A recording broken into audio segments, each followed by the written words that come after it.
Hello, and welcome to Blockchange Solidarity, the podcast where we ask what blockchain can do for us. What is blockchain? What is crypto? Can it rescue us from our current dystopia? Come with us as we explore the very real potential for this technology to enhance human freedom, and as we delve into the darker side and explore the Bond villain potential of this current bleeding edge. Join us, a group of friends in a pub-style chat as we discuss the overlaps between this technology and politics, economics, the environment, culture and sci-fi, to understand for ourselves this seemingly mysterious, futuristic world on our horizon. Hey everyone, welcome back to Blockchange Solidarity. Lou's had to step away, so it's just us three amigos this episode to cover part 2 of the Basics series. Today we'll be covering more themes from the New York Times article on blockchain, including crypto's environmental impact, crypto as a global reserve currency, and whether crypto's a Ponzi scheme. So, let's get straight into it. Next topic is Ponzi scheme, so let's chat about that. Steve, that's you. What do you have to say? Is crypto a Ponzi scheme? The heading in the article we're reading is, I've heard people calling crypto a pyramid scheme or a Ponzi scheme. What do they mean? He then goes into how the way it's perceived by many is basically the experience of crypto bros as people who are saying, invest in crypto, it's great, which gives the feel that it's a bit of a scam in the sense that every time you speak to somebody about it, they're encouraging you to part with your money and get involved. That's how pyramid schemes works. But looking underneath that, the article then goes on to say that ultimately, isn't all investing exactly the same thing? Now, it doesn't matter what you're buying, if you're buying titanium or silver or lithium or Apple stock or investing in a firm because you think it's going to do good. You might use fancy terms like fundamentals to evaluate the value of a firm. But ultimately, you're only investing in something because you believe it's going to increase in value. It doesn't matter what it is. It could be lithium stocks, it could be piles of silver. It's either going to safely store your investment, store your wealth, or it's going to increase in value. So it's either a safe place to put it, or it's going to increase the value of the cash that you're holding. That fundamentally boils down to belief, doesn't it? It doesn't matter what it is that you're talking about. If you believe something is going to hold your wealth well or increase in value, that is fundamentally the only reason you'll invest in it. And what the article points out is that very simple point. It doesn't matter what it is. If you believe it's worth investment, you'll invest in it. And that applies equally to crypto, blockchain tech, or Wall Street stocks. I mean... Yeah. Go ahead, Banky. No, I was just going to say I've heard people describe money as basically a mass hallucination that we all agree upon and acknowledge, but actively used because it's useful. And a shared delusion light. That made me think of that when you were talking, yeah.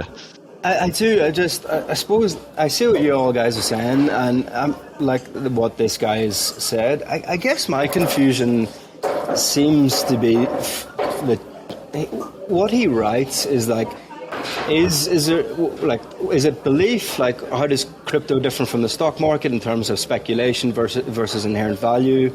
And some people think the stock market has inherent value, or some people think it's speculation, and then the critics of crypto think it's all speculation and there's no inherent value. From reading that part, that's the two parts, comparisons he makes.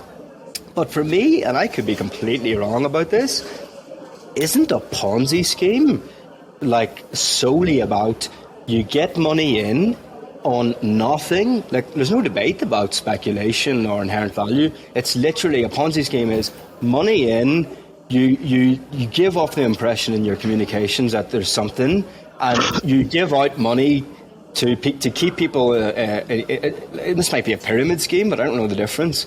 You keep giving out money, get more money in, and it's just like a fucking in out money to keep people, and it builds up a pyramid. Now that is, like, I thought that was what a Ponzi scheme is, and I think that's what a lot of people think crypto is, but what he's describing doesn't seem to be that. Like, he's saying, do people think it's more speculation than inherent value than the stock market? Fine, have that debate.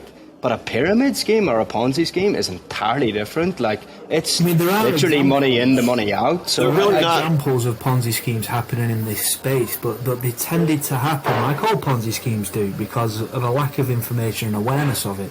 So there's the famous OneCoin episode, which was, I believe she was Bulgarian. So some woman has just gone around saying that they've got this new coin, OneCoin, and she's persuaded lots of very wealthy people to part with a lot of money, right? And she's like the wealthiest Ponzi scheme creator. And it's absolutely ridiculous how much she got away with before she finally disappeared. And she did just disappear, so it looks like she got a comeuppance.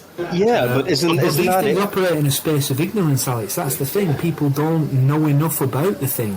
And it doesn't matter whether that's in crypto or that's in Wall Street. You know, like if you've seen The Wolf of Wall Street, these things happen whatever the asset. Yeah. Yeah. This is his last point. Crypto may look like a speculative casino from the outside, but that distracts many from the deeper truth. The casino is a Trojan horse with a new financial system hidden inside. So I can see from that point of view, people look at crypto and they go, fuck, a lot of people are speculating. What are they speculating on? Do they just put money in to get more money back? They're just seeing it as a speculative asset. But the lack of information comes from what lies behind it. And when you tell people, actually, like, here's the projects behind it, there's clearly something there. Now, a lot of people just invest to speculate and get their money back because it's an asset, but there's stuff behind it, and I think that's his conclusion. And when you see the growth of stuff like Bitcoin, I mean, it started off with like, I mean, I first saw it at around $100 a Bitcoin, right? So that's inside 10 years, it's gone from $100 to over $20,000 a coin. So when people look at the increase in value, they can see that there's a lot driving it. However, the last line of this really sums it up for me. You can argue with that position, hard disputes how much this new financial system is actually worth, but crypto investors clearly believe it's worth something. And it's definitely worth something, just as gold and silver are worth something.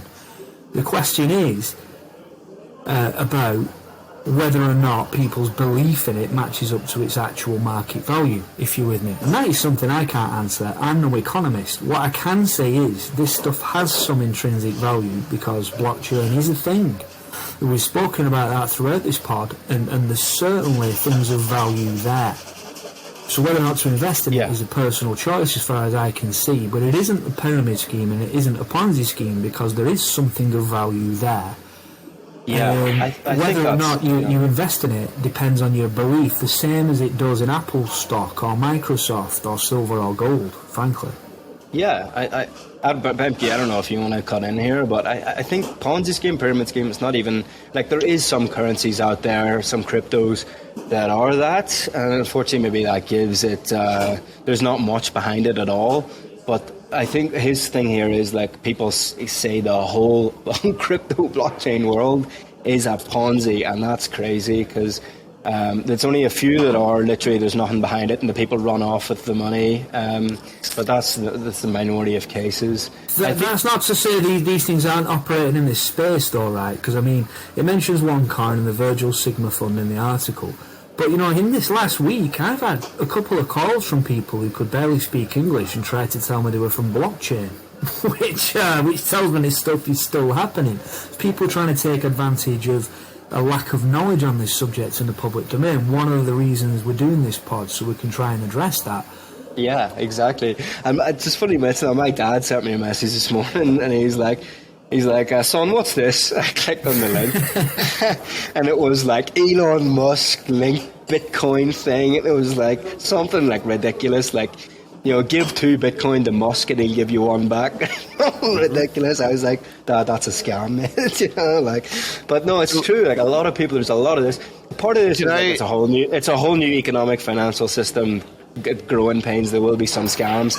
But I just want to say one last thing, Bemke, and you can jump in here, man. Like, what a lot of people don't know, and this is just from my interactions around people who, like, I meet in hostels when I'm traveling, like, who we're trying to reach, people who are crypto curious but don't know a lot about it. They don't actually, when you say, like, a lot of these coins are like to decentralize this, projects that, like infrastructure to change like things in the world. You know, they're like, what?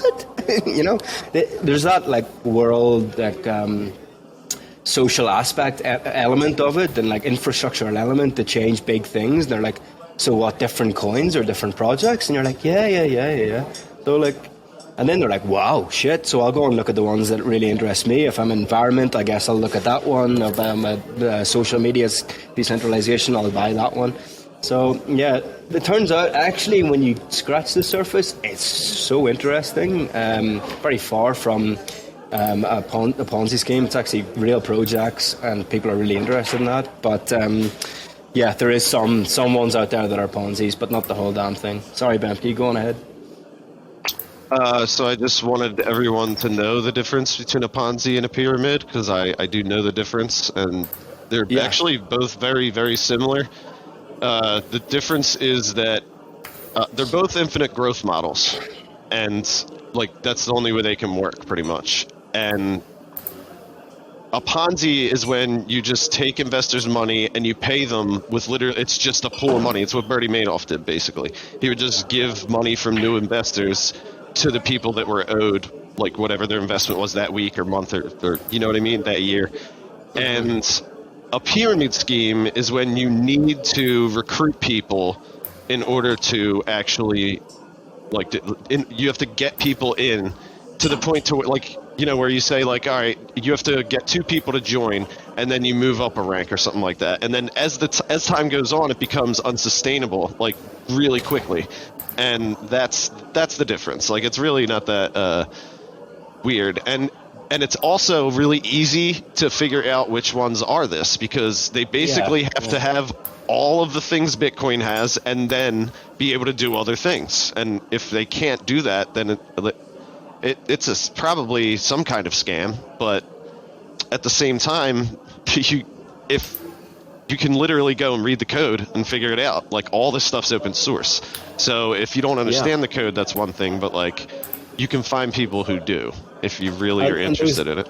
There's giveaways, isn't there, as well? Like, you know, so many of the established cryptos who, like, and there's hundreds, if not thousands of them, right, are so conscious of this whole label Ponzi scheme to the crypto world that they weed them out, the ones that are, and really fucking destroy them because they're ruining everyone's reputation. But there's ways and means to see which ones are scams. Do they have a website? Do they have a white paper? All the rest. There's ways and means to. A white paper for our audience is like the established way where you set out your project and, like, you know, it's official way, and it's legitimacy to it. If the project doesn't have a website, it's a giveaway. But just in the what about like having a fixed supply too, though? Like stuff like that, like having a fixed supply. If it's claiming to be like some kind of exchange of value, like if you don't have that, like what do you have? Like I don't even. It's like the first rule, and there's so many of them that just don't even have that. Right. Exactly. Most of there might be 1 or 2 that don't have that are useful, but I guarantee you, it's like it's close to zero. When you were saying that there, or the comparisons between a pyramid scheme and a Ponzi, I thought of like Scientology. Like, you have to move up closer to the god. Yeah. Or fucking, what did you call that dude? Yeah, it's just like you're brought in for a meeting with Tom Cruise or something, and you move up in the world. Dude, there's a lot of pyramid schemes that are that have existed. They find clever ways to make them not illegal. So Bemke, let me ask you this. Do you think crypto or Bitcoin or stable coins will be the next global reserve currency, given what we've just spoke about? Yeah. Do you think it would be even being talked about? Would crypto be even talked about as a reserve currency, or is dual currency, or already in El Salvador and Central African Republic, is a currency there? Clearly this thing is not all a scam if it's become this official, right? What do you think? Yeah, I mean, Bitcoin's kind of on its way to being the global reserve currency. I mean, all it takes, like we were talking about earlier, all it takes is for a financial crisis to make your money worthless. And if especially if you're an industrialized nation, you know, you're going to crap your pants, and you're never going to trust that system ever again. And when you look at Bitcoin, a chart of Bitcoin, and then look at a chart of the money that you just lost and the value that your money that you just lost was, you're not going to care that Bitcoin is going up and down year to year. You're going to care that it goes up and down on an upward slant like Yes. forever, because it's a Right. fixed amount that like at least as long as something better doesn't come along or we stop needing it. Like I kind of at one point I kind of believed that we would stop really needing money pretty quickly, and it just hasn't happened yet. And I used to think that it would beat Bitcoin in being usul. You know what I mean? Like it would become obsolete before it actually became adopted. You don't want to Yeah. stop having money. I mean, it's one of the most useful things for the people at the bottom of the pyramid like ourselves is the fact that you can do things with cash, and the government doesn't necessarily know that you have it. Oh, yeah, I meant it's like- a useful thing to have. I meant in like a utopic type sense. I didn't mean like, you know, we should all just start using credit cards and stuff, or scanning our arms and shit. But I was just saying, like, in an economic utopic sense, I really believed that at one point, where I was like, yeah, we're going to not need money by the time Bitcoin gets to that, because we got to wait for like 2 generations of people that don't even know how to use their phone to die before like total adoption of this will actually occur.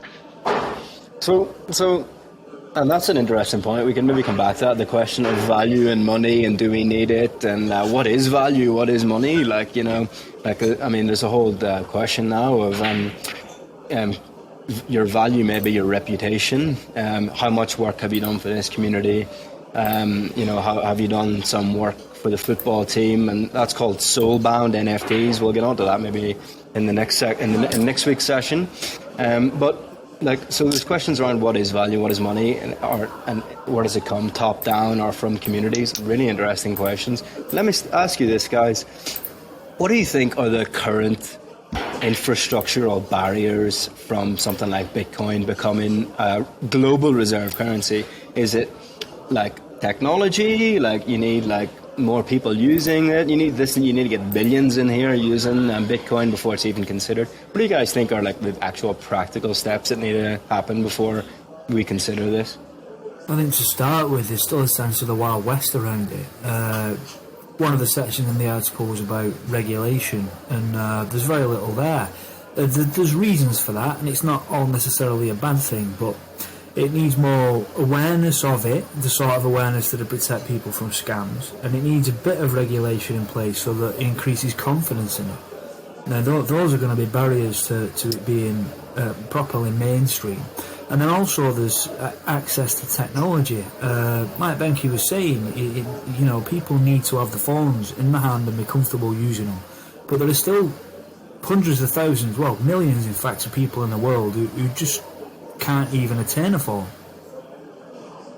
I think I saw a statistic the other day that said something like 6 billion people have mobile phones. I mean, I know there's 9 billion people in the world, but I didn't expect it to be that high. But then again, you do hear, like, even people in the remotest villages of the global south have mobile phones and are using secondhand. it. So, I've seen secondhand Nokias and stuff like a lot of them use like older tech. A lot of their infrastructure is a lot older too, so it's not like they got 5G towers around there. You know what I mean? It's like it's going to be the probably the most basic type. You know, what is it? 3G, maybe 2G, and I mean, I don't know what it's like, but I know it ain't good. But so they're using older model phones, older style phones. That's true. And a lot of this I was a little bit like, how do you say it? A little bit like, when is this going to happen? The other day, it wasn't, you know, it's going to take a lot of time to get this technology into people's hands. And then I saw a video the other day, and it was like, so I agree, people need updated phones, smartphones. That's true. But thereafter, it. No. So basically, you could integrate. You can be integrated into crypto and blockchain, and send whoever you want crypto blockchain just by pressing on their mobile phone number. You know, so you want to send. I want to send Benke, you know, 0.00000 Bitcoin. I'll just literally click on his mobile number on my phone, and it'll be integrated through an app. You don't need to put in a big windy address or be too sophisticated. You'll just be like, send Benke money through that. So, and this is like already developing at this stage of blockchain. Like, so that alleviated my concerns even though I knew in time this tech's going to be so accessible, because it needs to be. If it's not available to the world, blockchain's buggered. So there's so much effort in the crypto community, blockchain community, to make it global and make it so everyone can have it, or else it's a dead idea, because it only works when it's on that scale. That gives me a little bit of hope. So are we optimistic that Bitcoin or stables could knock the US dollar off its perch? Would that be good for the world, guys? What do you think? From what you were just saying there, you're talking about replacing PayPal, right? So we've already got PayPal because people are using crypto to send cash to, I don't know, a fast food restaurant.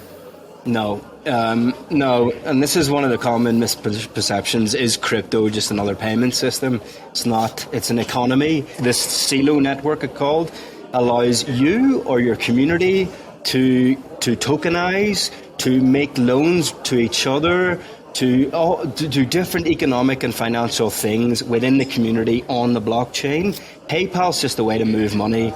Crypto and blockchain is a way to economize a community and do all these many different things that the economic system, the financial system does now, but on a community level. That's what I thought initially, is like, crypto just a way to chuck money across easier, quicker, cross borders, less fees. It is that, but it's also a way where communities can literally build whole economies for themselves. So it is all of that, but what you've just described is a way that it negates the need for PayPal as well. So if I want to buy something from a local trader, rather than going through PayPal, I could just tap his phone number on my phone and send him the remittance in whatever cryptocurrency he accepted. So what we're doing, in addition to all of these things, is we're making it more mainstream by replacing the need for more traditional payment methods.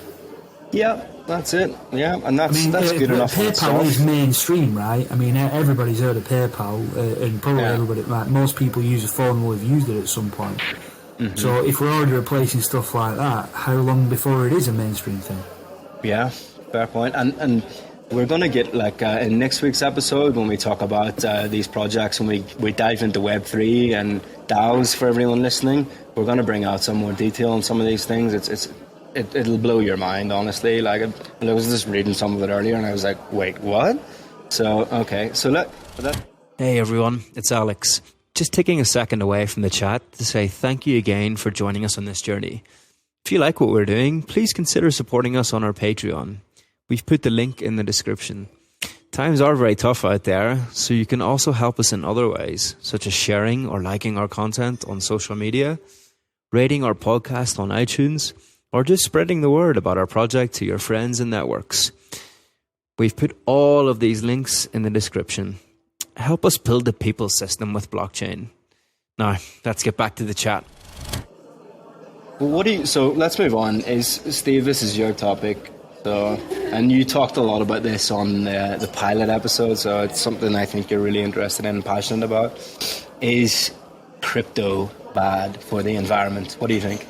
Well, this ties into what I was just saying about fiat currency. I mean, if you think about all the resources that are tied up in making paper money, it's primarily cotton. There's metal strips in there. These days they have holograms. Probably you're going to end up with your fingerprints and your DNA and all of that nonsense on a chip at some point in the future. Who knows? The point is, there's actual resources tied up into the creation of fiat currency. Even coins, nickel and copper and gold and silver and all sorts of stuff is used in making them.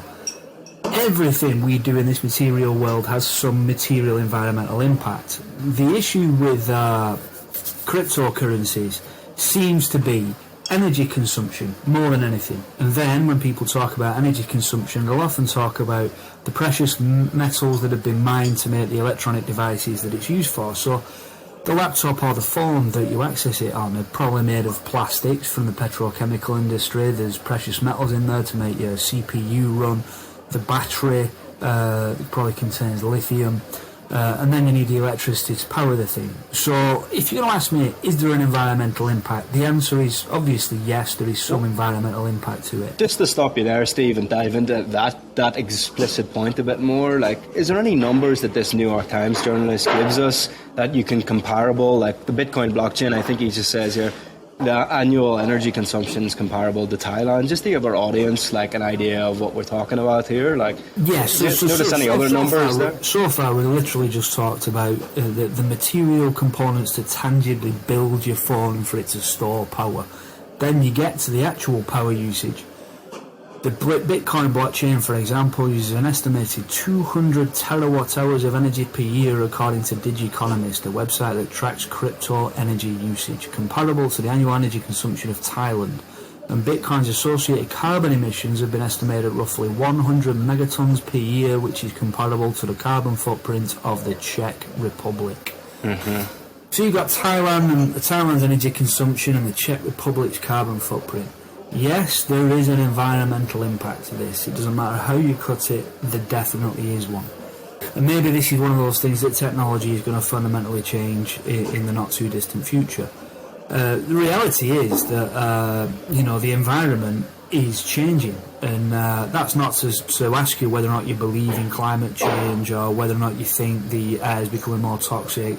It's not really a climate change issue because fundamentally the Earth goes through different stages, and ultimately, at some point, the Holocene, Anthropocene epoch in which human beings survive will not exist. The Earth has, in times in the past, been a ball of fire or a ball of ice, and ultimately it will be a ball of ice again.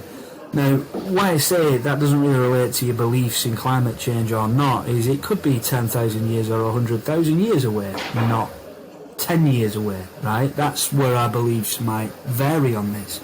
The reality is, at some point, the Anthropocene epoch will end, and ultimately, we have two choices. We can delay that end through action, or we can hasten that end through inaction. And those are the choices we have to make. And it doesn't matter what the scale is. I would like to think my descendants in 10,000 years would be able to make the Anthropocene epoch last a little bit longer. I'd also like to think if it was 10 years away, it could be a little better for us. So here's the thing. It's ideal to reduce our carbon footprints and reduce our energy consumption. I think that's a no-brainer, ultimately, no matter how you cut it. So this is going to be one of those things that's a barrier to uptake and a barrier to it mainstreaming. So, given all that, then, the fact that you just said, this is such an important issue and we need to deal with it. I think this I'm just looking at one thing he said here. Most newer blockchains, so essentially almost everything bar Bitcoin is the only one really that's a problem, right? Everything else, Ethereum, the whole lot, work in a different way, and there's not really any concerns environmentally about that, right?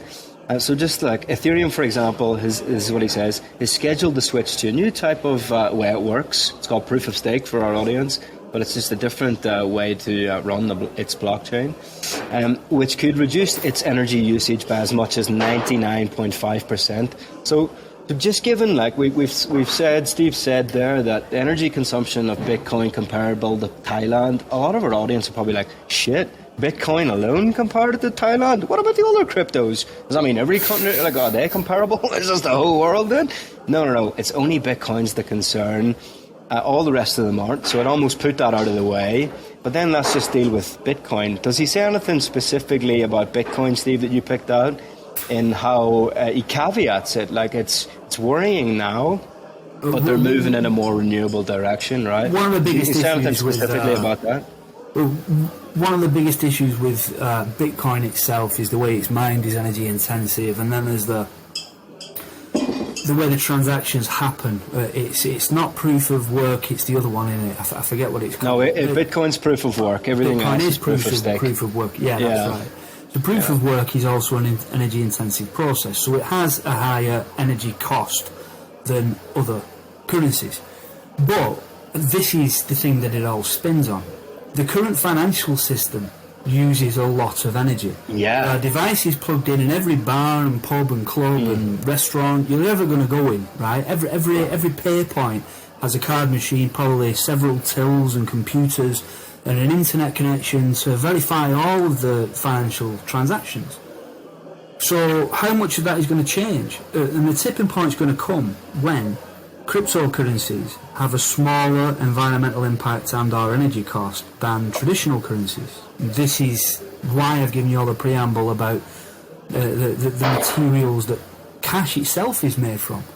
The idea is that if we get to that tipping point, it's not just going to be mainstream, it's going to become dominant, because people would rather use something that doesn't make the world uninhabitable for future generations. Exactly. Ideally. And that's the bigger picture, isn't it, here? And people should also know as well, so it's great that you brought that out, Steve, what the Lincoln current system is doing. But here's the other point. The crypto's moving, Bitcoin is quickly moving to renewables, that's one thing. Bitcoin is also using wasted energy that the current system uses it's using current wastage in the current system to power its own system. So there's a lot of ways it does that. Otherwise that energy just be wasted. So which means it doesn't have to use unsustainable ways, unrenewable ways. If it can just use other wasted energy. So wasted energy. I mean, can we pretend that our tech is that advanced right now that we're not just doing wasteful things? I mean, like a light bulb, for example, traditionally gives off more heat than light. A lot of the things we intend to use on a daily basis actually serve a different function, ideally, because we're not ready for conquering the stars at this point. We've still got a lot to learn as a species, is my point there. So all of this tech development, it's all positive, and everything informs everything else. So if we can end up with really green, renewable energy generation, it wouldn't really matter what it's used for, would it? Yeah, I just wanted to bring up, as far as energy waste, I mean, you were talking about just the money making process, but think about all of the banks that wouldn't exist, like the physical buildings and how much resources they waste. IT structure. Do you know how bloated the security for just digits in computer servers in all these financial institutions? Do you know how much money and time and energy gets wasted trying to uphold this bloated IT security paradigm just so that we can make sure people don't change numbers? It's absolutely insane. And if the longer you think about it, the more you're like, holy fuck, it's like the majority of our financial system is just the majority of our energy consumption. It starts to look that way, at least when you don't count the military. But it's a huge portion of our energy consumption. And then you look at Bitcoin and it uses less energy than dryers right now. So and here's the other thing, just on those, absolutely inefficient, aren't they? Hang your clothes up, kids. Use a washing line. The British and Irish love some good drying weather. Yeah. And here's another tangent. I can't even say that word, so I'm not even going to attempt it. But even for something like remittances, right? The most basic use case, so say sort of Western Union, you have to drive to Western Union from God knows where in the global south, maybe miles and miles and miles in the car that you're in, polluting the place and wasting all this energy. Then go back home. Whereas with crypto, what do you need to do? You need to lift your phone and the money's there. You don't need to drive to Western Union. So think about that as well. There's 1,000 different ways that this new system's good. But we're going to, just to transition on, we're going to have to move on. We'll come back to this environment question because there's much there. It's a fascinating discussion. We'll dedicate a whole episode to it, guys, in a few episodes' time and further down the line, because it is fascinating, isn't it? But let's bounce on to the next section, Bemke. Decentralization. This is the next section this New York Times journalist talks about. What's all this fuss over? I mean, at the core of this whole thing is decentralization of power and wealth, isn't it? The communities, away from government, away from corporations. Why is it so important? What's this decentralization thing about? What do you think? I mean, it goes in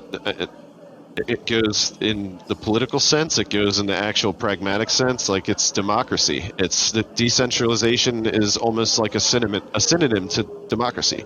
It's the idea that one person should have a huge amount of something when everyone needs it doesn't make any sense, and it's not sustainable. And we know this throughout history. It's literally happened all the time. And decentralization also, it's not just the nodes that everyone understands how peer-to-peer file sharing works. If you use the internet often, everybody has a piece of it, or sends a piece of it, so that it's able to be gotten at all times, no matter how many people come on or off of the system. Blah blah blah. It's the same thing. Like they have to be decentralized physically. They have to be decentralized in the sense of ownership of who owns the miners and the nodes that are doing it. Like everything has to be decentralized, or else it doesn't work. Like, with few exceptions, but when it comes to money, that's how it has to be. And Bitcoin, to be honest, the wallets, like the wallets are not really that decentralized. Like, I would love to see them get more decentralized. They're actually very concentrated with certain people. Like, just, I don't actually remember the statistics, but it's I think, okay, let's see here. It says 4.1% of addresses own 96% of Bitcoin. So that's really significant, and I can't give you an exact. Oh, well, that was 4 years ago, but it hasn't really changed that much, especially when you consider a lot of the addresses are like zombie addresses of like tiny amounts that nobody is using anymore, which is a good thing, which goes along with having a cap on the amount of that you can mint, which makes it secure. But at the same time, like, that's not great. So we need to focus on that, and the fact that that's going to take a little bit more, I think, than what the crypto space can do. I think some other types of people need to get in the crypto space so that they can expand the type of knowledge they have.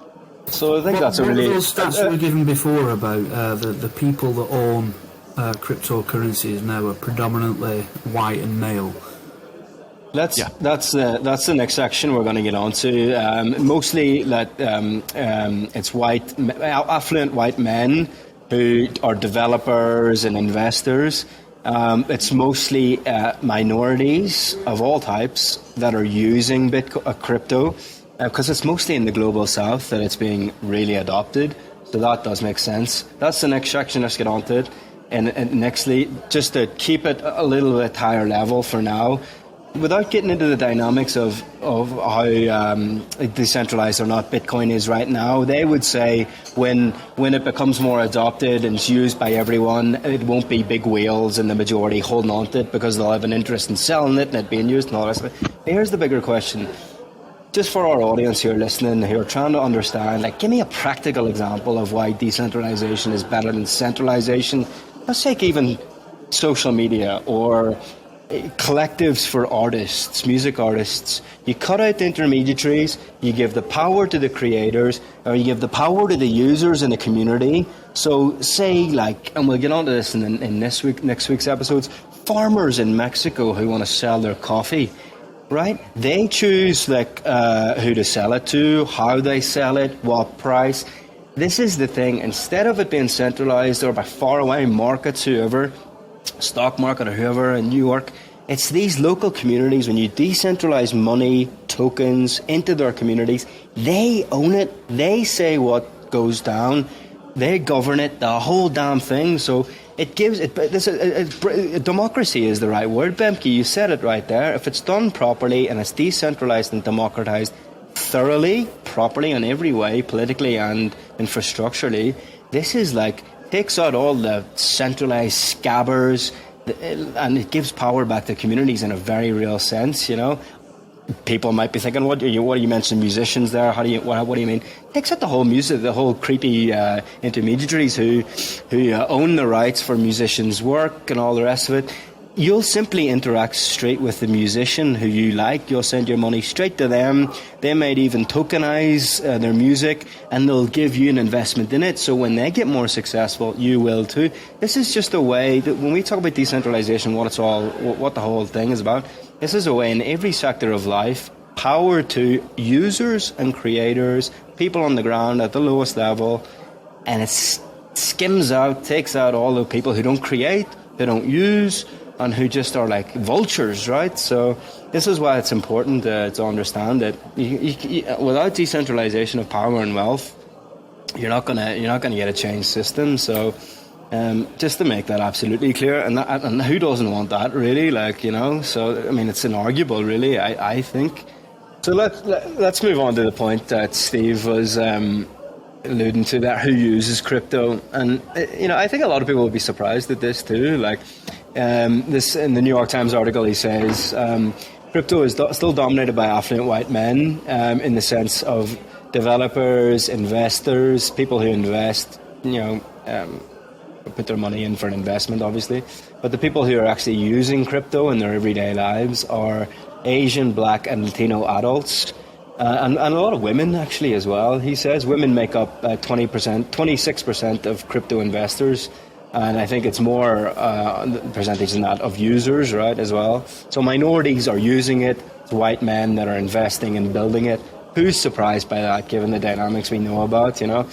But I think people will be interested in that, and I think that's who we're building it for, right? Like, will be the people who use it, because I think in this space, like, it's inevitable that when there's so many different protocols, and they can be so protocols are essentially the projects that are built on the blockchain with code and people and different. It's very easy to create a new project, folks who are listening. You just change the code, build something new, right? So that builds in. When you can do that so quick, you can build it up. It is receptive to what people on the ground want. So it discourages. A lot of people think it discourages anyone building something that's not going to be useful for the communities that they're building it in, because who the hell would use it? So I think the idea that people, the majority of the world are global south, like in terms of population, and if it's built for the communities that they're in, that's a good sign, even if it's affluent white men at the moment who are building it. Having said that, there's a lot of developers in the global south, India and all the rest of it as well. So, but anyway, those are just some points to bring out of that.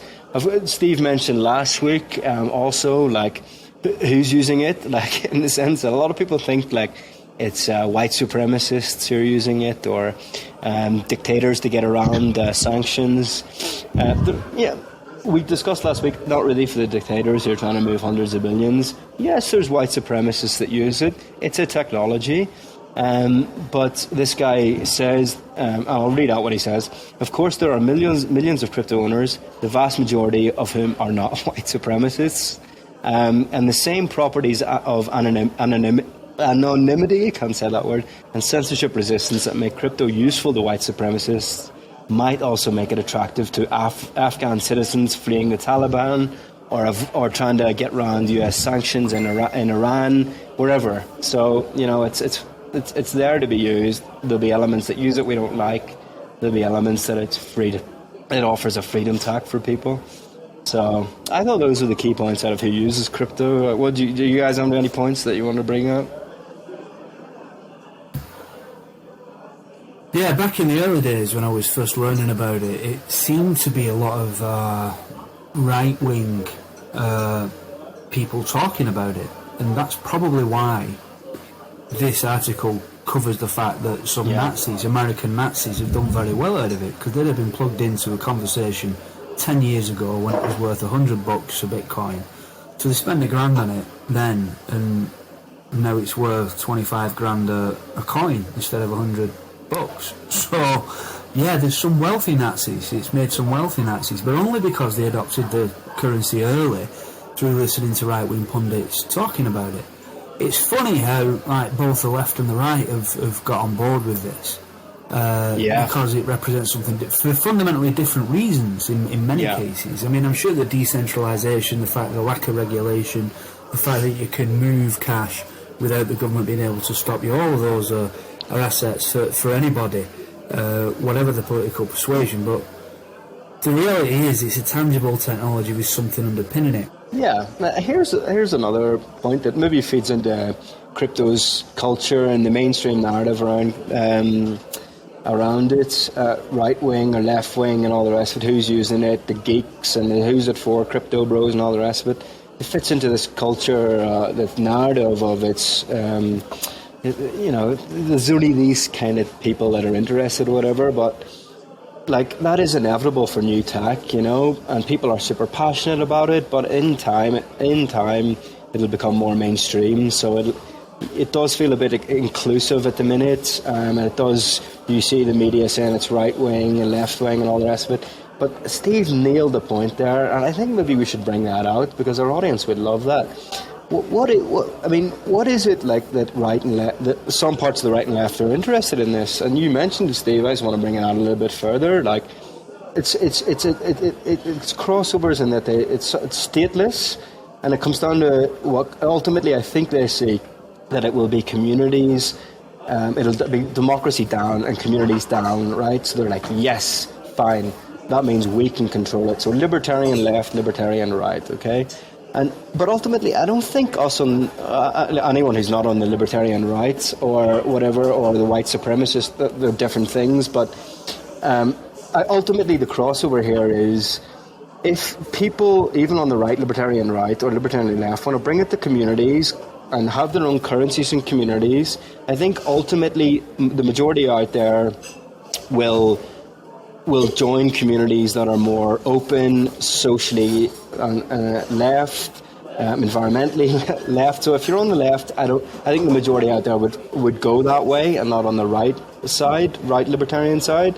So this is, if we can just go this way, and then I think naturally the majority of people out there would want to see a more left direction in terms of this. I could be wrong, but I don't fear it. The majority of people out there are going to create white supremacist communities. That will be the minority.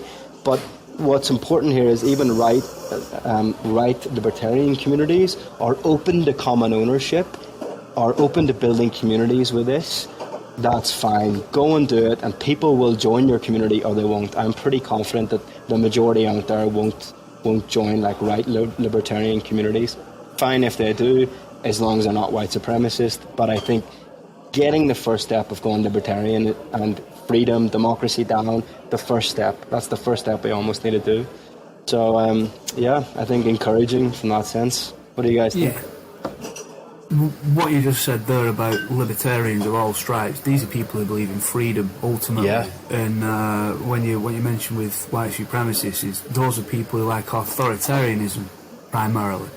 So that's the thing, isn't it? Is it going to be used to liberate mankind? No, much more easily than it's going to be used to imprison mankind. Do you know what I mean? This is a tech with applications that are inherently associated with increased freedom. Some of the stuff we've discussed already is part of the reason I'm more excited now than I probably sound during this episode. And that's like, we've already started looking into the stuff underneath it, the stuff you can do with it, the way that it can change communities. And ultimately, it comes down to this. What's got me and Alex both fired up about this is we're at that turning point between utopia and dystopia. So everything we look at comes through the lens of how can this bring us closer to utopia? And I think from the stuff we discussed in the last 15 minutes, it really does, doesn't it? Yeah, it does. Like when you lay out for people how you can bring people together and for democracy, decentralized power, communities, like that's a real great start. The examples that we've give in the next episode we're going to dive into more, but it's hopeful, right? Isn't it? Like and it's only going to go one way if it doesn't decentralize, right? It's just gonna. We all know what way that's going to go. It's just going to continue on this dark path. And we should say it's not all, as we said in the pilot, it's not all light for crypto. You know, there's a potential dark path there, which we'll again get into the next episode when we talk about the metaverse and all the rest of it.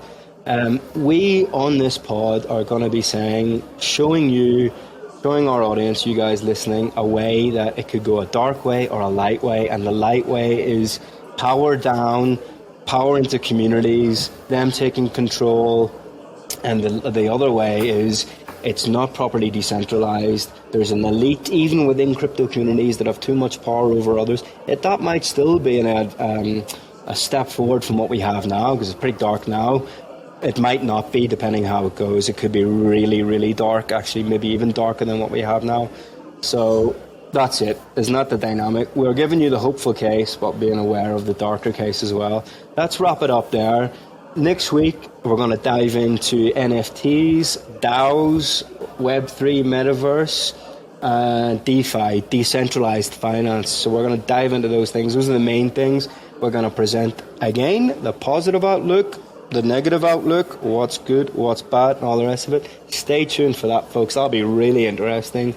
And yeah, thanks for joining, and we'll see you on the next episode. If you guys still you want to say bye-bye as well. Yeah, thanks for your time, folks. Yeah, thanks. Cool. See you next week, folks.